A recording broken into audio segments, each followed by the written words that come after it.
National disaster management authority, provincial disaster management authority, इनको तो जिम्मेदार करार दिया जा रहा है, लेकिन सर्टनली इदारे तो होते हैं, लोग भी होते हैं ना जो काम कर रहे होते हैं। कोई इंतज़ामिया होती है, कुछ एडमिनिस्ट्रेटिव लोग होते हैं, डीसी होते हैं, एडमिनिस्ट्रेटर्स होते हैं, उनकी भी कोई जिम्मेदारी है। हम मरी सानहे के तनाजुर में बात कर रहे हैं। आप भी सोच रहे होंगे कि इतने रोज़ हो गए हैं और बाय द वे मरी दोबारा टूरिस्ट के लिए खोल दिया गया और इस बार बड़ा पहुँच गए लोग वैसे दोबारा। उन्होंने भी 8000 गाड़ियों तक का किया हुआ, उससे ज़्यादा जाने नहीं देंगे। मतलब यही चीज़ अगर पहले करें, इतनी सी चीज़ करनी थी जो पहले ना कर सके। तो एक दफ़ा फिर आपको याद दिला दें कि सानिया मरी को 10 रोज़ गुजर चुके, कीमती जानों के ज़ाये के जिम्मेदारों का अब तक तयन ना हो सका। ये ज़्यादा मेरा ख्याल है कि पेनफुल बात है।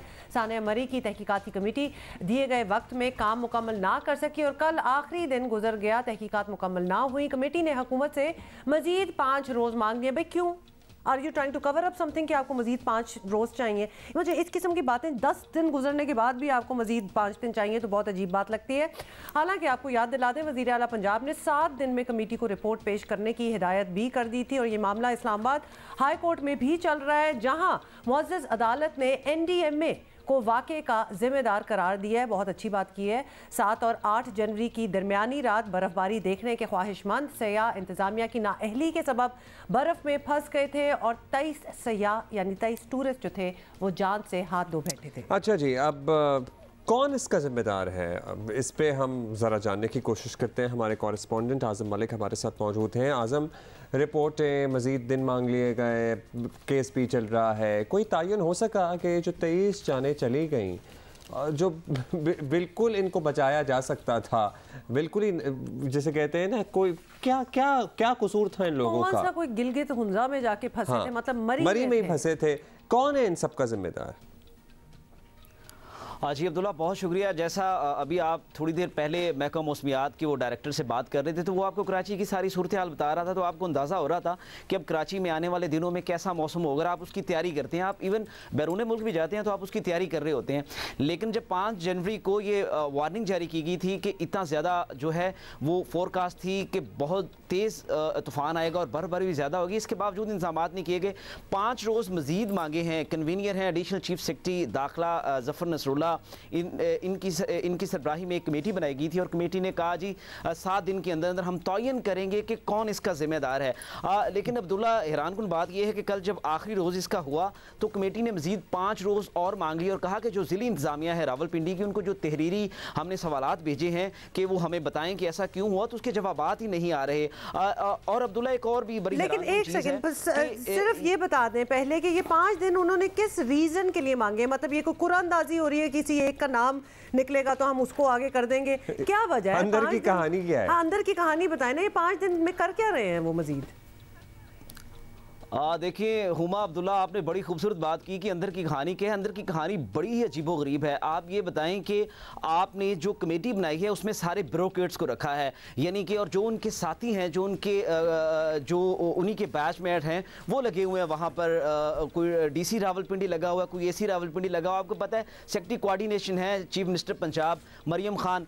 ये जब DC ओकाड़ा थी तो इनका असिस्टेंट जो था AC उमर मकबूल, ये वहाँ पर असिस्टेंट कमिश्नर ओकाड़ा था। जब वो चीफ मिनिस्टर कोऑर्डिनेशन आई तो उन्होंने इसकी सिफारिश पर इसे जो है वो AC रावलपिंडी AC मरी लगा दिया। अब प्रॉब्लम ये है कि जो DC थे मोहम्मद अली खान साहब, जो रावलपिंडी के DC हैं, वो इससे पहले PSO2 इमरान खान थे। उन्होंने भी कहा कि मुझे लाहौर लगा दें, लेकिन उन्होंने DC रावलपिंडी लगा दिया गया। अब सारे लोग तो सिफारिश पर लगाए गए हैं। नहीं, माशाल्लाह सारे लगता है कि सारे एक दूसरे के हामी हैं, एक दूसरे को जानते हैं, कोई किसी पे इल्जाम डालना नहीं चाहता, क्योंकि ये म्यूजिकल चेयर्स तो पहले ही घूमती हुई लग रही है, धज्जियां भी उड़ाई गई है ना तैनातियों। एब्सोल्युटली, ये तो नजर ही आ रहा है। तो कौन किसका नाम लेगा?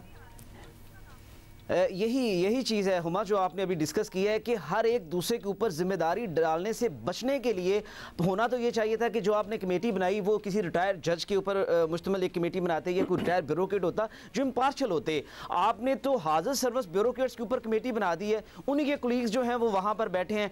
आप सिर्फ एक चीज़ मैं आपको बताऊँ कि रावलपिंडी और मरी के अंदर जितनी भी पोस्टें हैं आप उठाकर देख लें, जो मुंतखब मेंबर्स हैं सूबाई असम्बली, कौमी असम्बली, जो मिनिस्टर्स हैं, उन्हीं के कहने पर लगे हुए हैं। आप जिम्मेदारी किस पर आयद करें। और एक बड़ी अहम बात है कि चीफ मिनिस्टर हमारे, जब मेरी रात जब मैं स्टोरी के ऊपर काम कर रहा था, जो ज़राए से बात हुई है, सीनियर जो ब्यूरोक्रेट्स हैं, ऑफिसर्स हैं सीएम ऑफिस के, उनका ये कहना है कि अब सीएम ऑफिस इन्वॉल्व हो रहा है कि आप कम से कम सीएम ऑफिस को इससे साइड पर करें। यानी कि अगर जिम्मेदारी आपने डालनी है तो किसी छोटे अमले पर डाल दें, आप कम से कम सीएम ऑफिस को इसके अंदर इन्वॉल्व ना करें। सारी ब्यूरोक्रेसी तो आपने वहां पर लगाई हुई है। आज जब 7 और 8 जनवरी को ये था, तो 5 जनवरी को जो वार्निंग जारी हुई, तो आपने क्यों नहीं गाड़ियां रोकी? 1-1 लाख गाड़ी आपने कैसे आने दी? अभी तो बात ये है आजम के, बात ये है कि जिस तरह अभी रोक दिया गया ना, बताया जा रहा है कि 8000 से गाड़ी, एक भी गाड़ी ज्यादा नहीं जा सकती। कोई मैकेनिज्म डाला है ना आपने चेक एंड बैलेंस के लिए रोकने के लिए, वो पहले कर लेते आप। और बिल्कुल सही कहा है जो कोर्ट्स ने भी, इस्लामाबाद कोर्ट ने, हाई कोर्ट ने भी कहा है कि एनडीएमए किधर था, वो इदारा बना इस काम के लिए, तो उनकी तो सबसे पहले उन्होंने एक मीटिंग नहीं बुलाई। और तो जो इंतजामिया की बेसिक जिम्मेदारी होती है मैनेज करना, वो तो की नहीं, क्योंकि सर्टनली अब जो आपकी बात से लग रहा है आजम, अफसरशाही की तहकीकात कर रही है, तो कौन किस पे जिम्मेदारी डालेगा? आप खुद ही सोचें ना कि आप और मैं अगर आपस में एक दूसरे के ऊपर इंक्वायरी करना शुरू कर दें, तो एक लिहाज होता है ना एक दूसरे का, क्योंकि कॉलीग्स भी रहे होते हैं, सारा कुछ होता है, वही यहाँ पे भी हो रहा है। ऑल्सो यहाँ मैं आप सारे जो हमारे viewers, thank you Azam for being with us, thank you for telling us, thank you Azam for updating us. और इस अपडेट हमने वैसे आजम से तो ली, लेकिन हमें पता था कि कोई खास अपडेट नहीं है, बिकॉज कौन सी आज तक रिपोर्ट पाकिस्तान में निकली है। दूसरी ये आपको एक चीज़ बता दें कि 3500 यानी 3500 गाड़ियों की पार्किंग की जगह है पूरे मरी में, तो उसमें भी अभी फिलहाल आप 8000 जाने दे रहे हैं। उसके बाद आपको पता है कि उन होटल्स को भी सील कर दिया गया जिनकी अपनी पार्किंग नहीं होती। होटल बन जाते हैं, पार्किंग कोई नहीं है, सड़कों पे पार्क कर लो, तो उनको भी सील किया जा रहा है। अब ये सारी नी जर्क रिएक्शन पे चीजें हो रही है, तजावुजात गिराई जा रही हैं, इलीगल कंस्ट्रक्शंस जो हैं, मतलब जंगल बना हुआ है, जंगल मरी एकदम से एक्टिव हुए हैं कि कहीं हमारी पकड़ ना हो जाए। पहले क्यों नहीं करते? पहले ये सारे सो रहे होते हैं, जिस तरह हमारे कॉरेस्पॉन्डेंट अभी हमें बता रहे थे, हर कोई तो एक दूसरे की खुशामद करता है, हर कोई तो एक दूसरे को जानता है। मेरी बात सुने, ऑपोजिशन का मुतालबा था जुडिशल कमीशन का, it certainly make sense now, क्योंकि यहाँ पे अगर आपस में ही कॉलीग्स एक दूसरे की इंक्वायरियां करेंगे तो कौन किस पे जिम्मेदारी डालेगा? भाई वो सारे एक दूसरे ने एक दूसरे से फेवर्स ली हुई हैं, हाँ। वो क्यों नाम देंगे किसी का?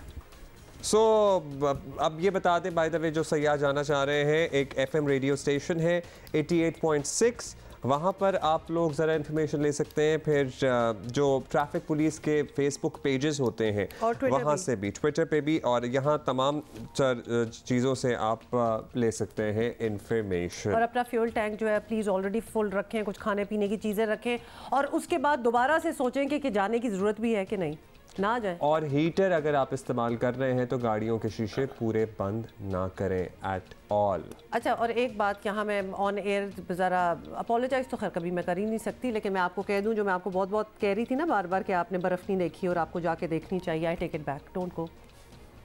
मतलब I don't want to do the show alone, so don't go.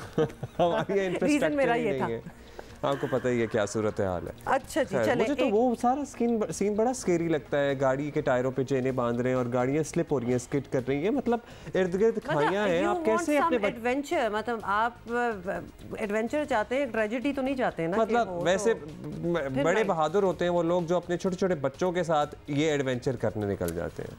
Okay, anyway, moving on, we have a tribute for you.